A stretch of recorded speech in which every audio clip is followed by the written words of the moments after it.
would like to call upon an officer from the state of Telangana who has played a very important role in transforming the water scenario into a surplus state now. Let us hear the best practices and the kind of innovations that have been taken up through Hyderabad Metropolitan Water Supply and Sewerage Board that takes care of water at the same time the sewerage management in the city. Over to Kishore sir, Managing Director, Hyderabad Metropolitan and Water Supply. Welcome sir, thanks for joining us. Sudhir, good morning to you and good morning to senior officers. I see Mr. Kalyan Chakra with this beautiful presentation. He's been working with EPTRA here, so I know what kind of things you were doing here. I'm loading my presentation. I'd like to, at the outset, thank the organizers, particularly you, Sudhir, for organizing this kind of a meeting and a workshop, which is very, very important for the entire country. To taken as a water sector, Niti Aayog report says that by 2030, has it been loaded? By 2030, the water demand in the country is going to double. If you compare from 1947 since independence, per capita availability of water is seriously decreasing. At the same time, more arable land is coming into practice of agriculture, which increases water demand. Almost 98% of our water goes for agriculture demand and industrial demand. Hardly 2% of water goes for domestic sector or other sectors in the country. And with this scenario, if you have, all of you have noticed, NGT has been, and the Supreme Court mandated NGT to pursue with government, central government and state governments to pursue with the state governments, and they have been imposing penalties on all the water utilities and state governments to push wastewater treatment in the country. With this, it used to be around 25 to 30% wastewater is treated. Around 2017, it was about it used to be around 18%. Right now, I think all the state governments have taken up this, and we are able to get around 30% now. One of the government defender reports says that 67% of water is still left untreated in the country.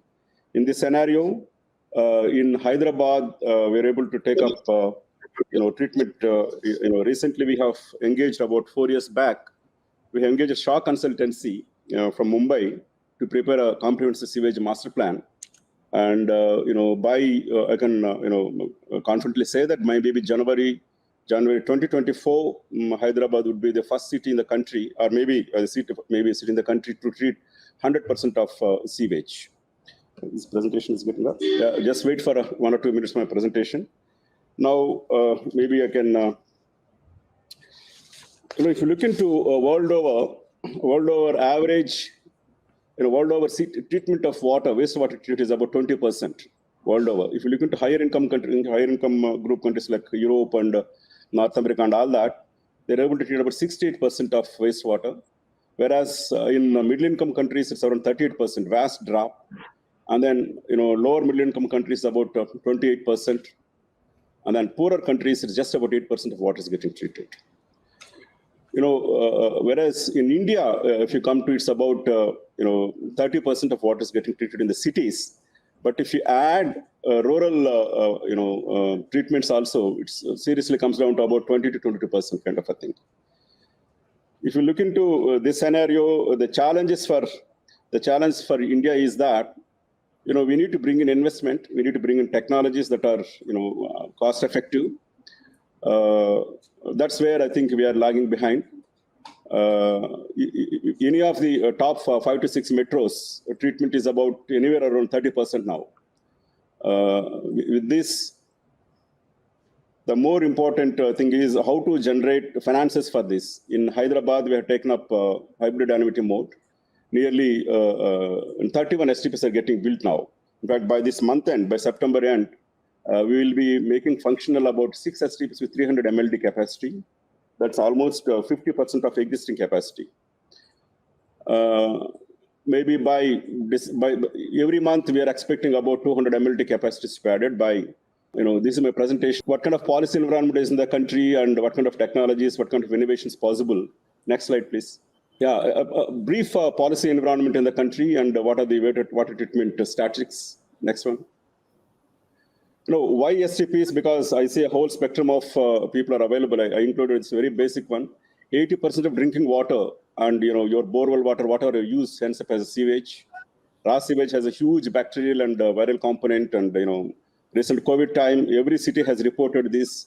All viruses. In fact, right now we are doing a kind of research with CCMB, we're sharing our water with them, and they're showing a viral profile is being built up in our city in wastewater STPs.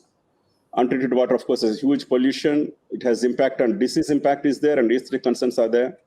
And sewage as a part of circular economy has a huge role, particularly in our country, where, as I said earlier, almost by 2030, it will be a water demand increases means we'll have to depend upon sewage water, recycle it, and adverse impact on health and crops, livestock is very huge, particularly surrounding urban areas where water is getting into untreated water, wastewater gets into fields of agriculture. It has a huge impact on crops, vegetables, and all that. Whatever we are consuming by unbeknownst to us, we are consuming a lot of pollutants. Next one. These are the statistics I was telling. High-income countries are able to 70% wastewater treated. Middle-income countries, upper middle-income 38%, and lower middle-income 28%. Low-income countries to 8%. India wastewater treatment capacity in urban areas is about 30%, 33% somewhere, because last couple of years, thanks to NGT pursuing with us, we are able to build up a lot of capacities in major cities and minor cities also. And the world as a whole treats about 20%. So we cannot gloat saying that we are above world average, because the country of India's size, which Honorable Prime Minister says that it's going to be third popular economy, largest economy, we cannot remain at level, particularly taking into the consideration that demands for water in future is going to be very huge. Next. There is a policy framework in India, but it's not a full policy framework. There is no mandate, particularly that every city generates, or every urban local body, rural local body generating waste. Mandating it compulsorily by an act saying that this much you have to treat, or 100% you have to treat. This is not there. This is very important, considering that a huge population pressure on land, on all resources like air, water, and land. This is very, very important for us. Unless this kind of mandate is brought in, it will be very difficult, considering it's a major source of pollution. Right now, 3 acts are able to govern this, giving kind of a guidelines or regulatory mechanisms are there, but they are nowhere they stipulates, apart from saying that what are the parameters that you have to follow. Urban local body, suppose, or rural local body produces such and such water, and treating the water treatment is there, but wastewater treatment, it has to be benchmarked, and it has to be implemented in our country. Water Act 1977, Water and Prevention Control Pollution Cess Act 1974, provides a guiding framework through CPCBs and SPCBs. Largely, these are central pollution boards and state pollution control boards that are administering this policy framework. Water Pollution Environmental Protection Act is again an important act with its amendments, provide general guidelines like sewage standards, discharge standards, effluent standards. These are given not only for sewage, even for industrial effluents also. As per CPCB studies, water treatment capacity in the country is about 27.3%. It could be water treatment capacity, that is drinking water treatment capacity. This has enormously increased in states like Telangana, because of Mission Bhagirath programs. Every household is provided tap water. And several states are following this policy now. Maybe treatment capacity has increased, maybe 50% now. But the rider is that, the caveat is that, if you're increasing water treatment capacity for providing every household, the central government policy is providing treated water for every household, tap to every household, increases sewage generated also in the rural as well as in urban households. Sewerage treatment capacity is 30%, but this is another story I'd like to show in next slide. The capacities are there, but actual operated capacities, generation, net capacity processing is very less. If you look at the first line, Amrit report 2017 says that about 846 municipal STPs are there, but only 64% is operational, which means that, and they also says that net capacity of processing, 30% of net capacity of processing is utilized among all the STPs. This is where Hyderabad has scored well, because there are certain issues here. Because you build in some many STPs, there are many operators for operation and maintenance. If you can bring in a single again, it has to be mandated. There has to be a single or two, three major operational maintenance agencies. If they come in, they can bring in scales of operations, scales of economy. We are able to achieve 94%, net capacity processing is there in the city of Hyderabad right now. 62 point, Government of India says that 62.5% water is untreated. This is a very important point. Our union, central, state and union and concurrent lists. Schedule 7 says that water is a state matter with a supervisory role for certain powers for union government. This is where they can give interwater river disputes, interstate river disputes, and all that central water tribunals. They can operate, but utilization water as a resource is entirely with the state actually. Let's say for irrigation, for drinking water and all that is the state matter. I think there is a certain amount of ambiguity is there that needs to be set right so that the policy framework will become a rule framework, and then we can make it workable because it becomes mandated, and it every government, state government or local bodies have to follow that. National water policy, there are hardly 5 to 6 states. There is a national water policy 2012 is there for central government by Government of India. It lays more emphasis, it needs to lay more emphasis on wastewater treatment and the reuse of wastewater, provide certain benchmarking, certain percentages to be made compulsorily. Like if you look into certain countries like Singapore and all that, Singapore as a country, when it started, it was totally dependent upon Malaysia for water imports. Right now, they're independent of import of any water because they use desalination, as well as some of their water is treated, recycled at the highest quality parameters. They're able to mix and they call it a new water.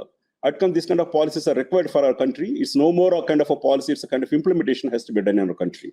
Very few states like Gujarat, I think to a certain extent, Tamil Nadu are able to do desalination and bring it into the water. And we need to look into this national water policy, and hardly 5 to 6 states have a water policy in the state levels. I think each state has to come with the water policies. EPA Act, as I said, it has certain powers for discharge standards.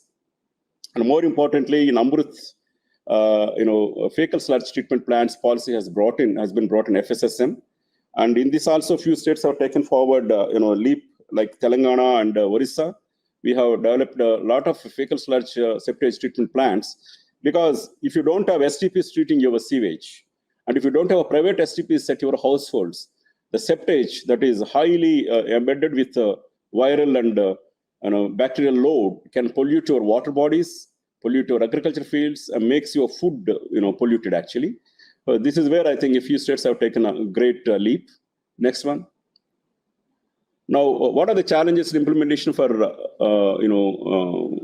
STPs or wastewater treatments? Investment in wastewater sector is huge.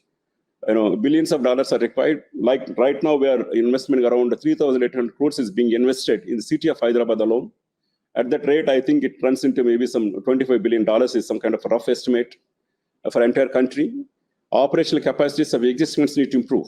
Several of the cities, they have operational capacities, but either due to design faults or terrain faults, or our sewer lines are so silted, we are not able to bring them to highest, at least 95 to 90% operational capacities have to be there. Processing capacities have to be there.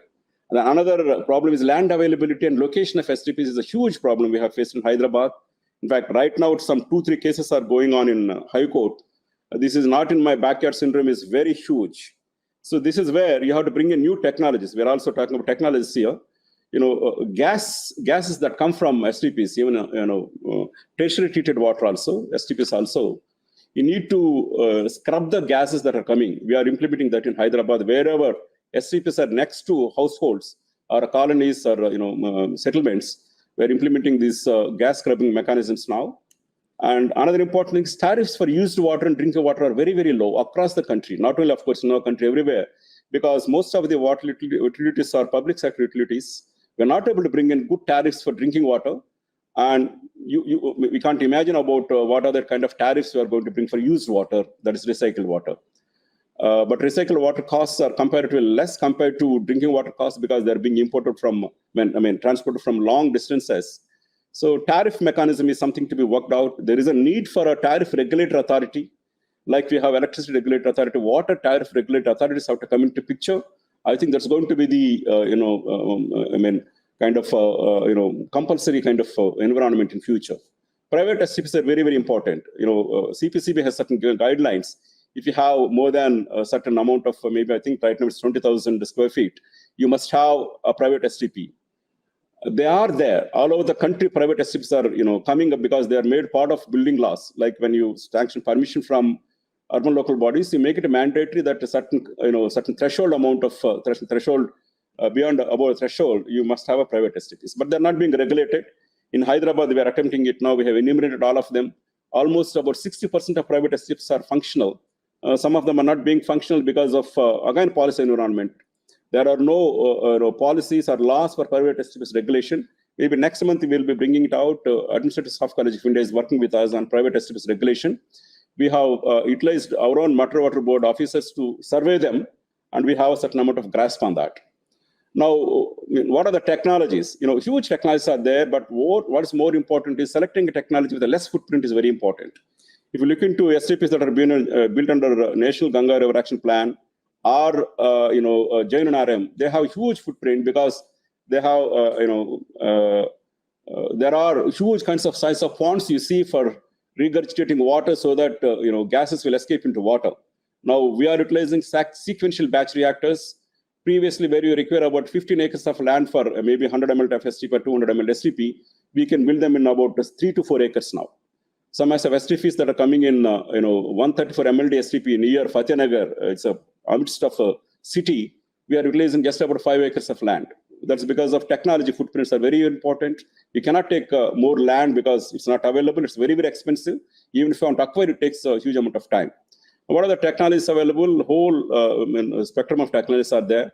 But centralized large STPs versus decentralized STPs is very, very important because you need to protect our water bodies. We are going for a more centralized and large STPs on the river, but smaller STPs, about 17 lakes we have picked up and building small STPs there so that you can treat that and then let the water into a lake so that water has an environmental, water is available for them to sustain the lakes.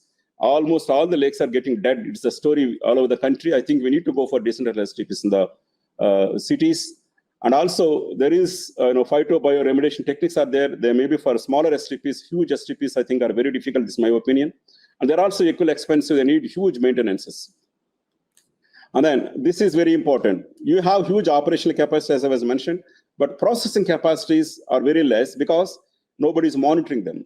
So we need to have online monitoring or third-party monitoring, like agencies like environmental agencies, PCBs.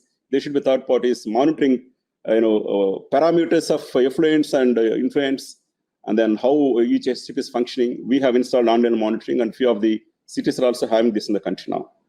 So with this general policy environment and technological perspective, I'll go to Hyderabad, particularly what we are doing, how we're achieving 100% sewage treatment here. Next one, please. Next one.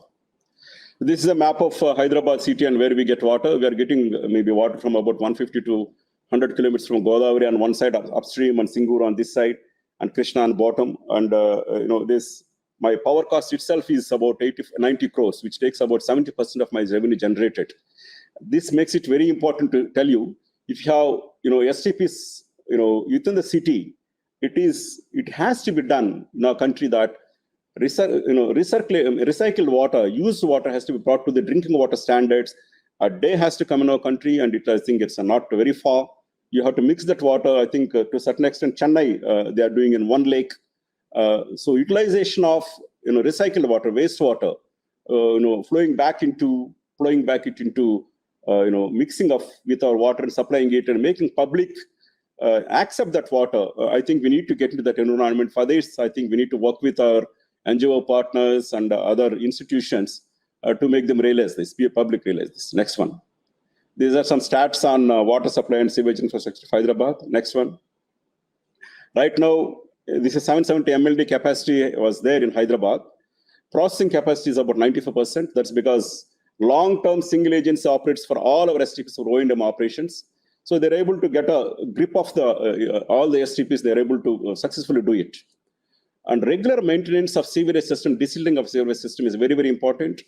And if you consider the fact that there is manual scavenging has been banned, we need to get into mechanization. We have done it in the city. OCMS is there to monitor with us. And then we have a circular economy. Some models are there, I'll be telling you. Next one. In the circular economy, let me tell you first, we are selling biosolids are getting sold now for farmers. We have entered into agreements with some of the companies, and local agriculture universities are helping us to sell this to the farmers. I think about 340 to 400 metric tons are getting sold. Recycled water usage is very less with us, just 5% right now. We are trying to increase it. But if you consider the fact that the treated water is being utilized when let into Musi River, that is picked up by the farmers for agriculture usage, then it becomes 25%. But if you take within the city, it's about 5%. Now, biogas being utilized in our, right now, we used to sell it earlier to some companies, but right now, methane fixation kind of project is going on. Maybe by December end, this will come into utilization with us. We have 2 megawatts hydroelectricity was being generated. And in the future, we have entered nitrogen phosphorus recovery is very, very important. Kalyan was there when he was in EPTRA. We had a workshop with the Michigan Lake Authority. I must thank Kalyan. He has invited them as a Director General of EPTRA, Environmental Protection and Research Institute. You have to look at their kind of a recovery. They nitrogen phosphorus recovery, blue-green algae they are able to produce. They're selling it as fertilizers. And this is going back into, if you look into, green fertilizers, basically, all our fertilizer industries, they are highly carbon-rich, rich power is being used. Maybe this nitrogen phosphorus gets into our agriculture systems through sewage recovery. Maybe they'll be able to take care of a certain amount of greening the fertilizers. We have signed an MOU with Hyderabad. There is Agriculture University, Indian Research Institute, and Indraprastha University Research of an NGO. We have signed an MOU recently. We want research and bring in technologies so that this nitrogen phosphorus recovery can be done. If you don't do this escapes and it becomes eutrophication of your water bodies and lakes and are down the level and a pollution. Solar power, we are floating a tender right now. 17 megawatt solar power panels are being, will be fixed maybe next 6 months kind of a time. Solar power will be produced in our STPs because you have huge areas are there. You have reactors on which this can be, solar power can be built. And hydrogen fuel extraction for wastewater is one thing we are tying with these ideas now. And we have 2 companies approaching us. Recently, I happened to meet, CSIR, Director General. She was also excited. She said that she will be helping us finalizing these technologies, hydrogen, green hydrogen energies to be extracted from water. And our idea is to our minister, Mr. K. Ramarao, he says that this hydrogen green fuel cells can be manufactured here. We can utilize it in our battery of vehicles available for, garbage lifting, sewage lifting and all that. Maybe we can utilize these cells there, hydrogen fuel cells. We'll be able to bring in much more green energy into our urban fields. So that's one thing we're thinking about on circular economy. Next one. Fecal sludge treatment plants, co-treatment plants have been taken up in Hyderabad. There are about 7 plants are there. So there is a dialysis septic tanker is there. About 90 septic tankers have been empaneled, and we have a dialysis tanker number. Recently, I gave a presentation in Ministry of Social Justice, and we are bringing new technology here also how to make septic tanks safe, and maybe I think that's also there. I'll be able to show you. Next one. Now, this is a comprehensive sewage master plan. Every city, urban local body or a rural local body, or the district as a whole for rural local bodies must have a comprehensive reports. They'll be able to estimate in a horizon years what kind of treatment wastewater will come and how to tackle with this one. If you look into this, 2036, Greater Hyderabad the area, we are able to propose new STPs based on that. 415.5 MLD STPs have been proposed. And outside Hyderabad also, maybe next year we're going to take up these 744.5 MLDs, because urban areas, peri-urban areas, both are important, because every peri-urban area is fast converting into urban areas, and then we need to tackle right now. Otherwise, land availability, it's NIMBY issues, cost of your STP is going to be very high. City is divided into 10 catchment areas, 62 saver zones. And up to Outer Ring Road, we have 62 STPs are proposed. 31 STPs in city is being taken up right now. Next one. So these are 3 packages. We went in a ham mode. Next, please. These are the decentralized location of STPs. If you look to the light blue line in between. Sudhir, I hope you're able to hear me. Everybody is silent. Yes, sir, it's audible and we can hear you. Yeah, thank you. Thank you. Yeah. So it is wonderful to hear you. Please carry on. Kalyan. Wonderful, absolutely. Please carry on. Yeah. So these are three packages of STPs. In the middle, there is a light sky blue line cutting across the city, is a Musi River. Our large STPs are coming on that one. Out of that 350 MLD capacity of STPs, 5 STPs are getting inaugurated on 30th of September. One STP is already inaugurated about a couple of months back. All these STPs, except for 2, they will get operated by John 2024. And 2 STPs where we had a huge land problem. We could identify land and still we're grappling with the honorable courts, but we identified alternate land. That is starting now. That may take about 6 to 9 months to construct. Next, please. Next. These are the some of the STPs that are ready for commissioning. There is a SCADA is provided, IoTs are provided, Internet of Things, so that we can monitor these STPs. Next, please. This is at Ambarpeta. It's a very huge STPs coming up. Right now, there is about 300 MLD STPs there, but we are providing about 220 MLD STPs coming up there now. Maybe this will take about another 2 months to complete it. These are old pictures. Next. Next one. So those are some of the STPs. Now, some of the technological inputs, how to bring in. Major issue is that our sewer lines, they're not getting regularly desilted. So we brought in mini sewer jetting machines for smaller machines also, smaller areas also. Next one. Silt getting, next one. Please. Next one. It's not coming through. Okay, now next one we'll show you. Silt carting is again important. We have a Dalit Bandhu scheme which is meant for scheduled costs. It's 10 lakh rupees is given as a totally without any kind of contribution, or they need not pay. We're utilizing them, bringing these vehicles so that silt can be lifted from manholes and utilizing mechanized techniques like lifting of through grabbers, mechanized grabbers. This we're launching on October 2nd. And it also, we need to do some jugaad kind of a thing, because you have to bring in other departments, utilize their schemes, because urban local body alone may not be able to bring in this kind of investments. Basically, that's what I'm trying to show here. Next one. Next, please. Next, I'm going to show a sewer clock. We have, worked with one retired engineers startup from Hindustan Aeronautics Limited. Retired engineers, we got into them. His alloys have been imported from Denmark, or I think maybe Netherlands. They could bring in this. This will open up, and those wheels will be hitting onto the roof of the lumen of walls of the sewer lines, and it will chop out every hard matter. Most of that, roots gets penetrated. Our underground systems, I must tell you, our underground sewers, for that matter, water infrastructure as such are divided into A, B, C categories by international organizations. A categories are available means the A category is that they're able to maintain their underground water system, sewage, there is water pipelines, and this is available in very, very few countries, like in Australia, Singapore, maybe Israel, Middle East countries. Even European countries and all that, they come under B category. We come under D category. We don't maintain. O&M is a huge problem. So we need to bring in new technologies, innovate them. Across the country, these innovations are happening. But we need to streamline them into a platform, major platform, so that entire country can adapt it. Once you, the sewer croc we call, sewer crocodile we called it, and it can chop out all the wood and concrete materials also. It will make sewer lines, silt free for at least for 1 year. You have to see it to believe. We are expanding it to entire city now.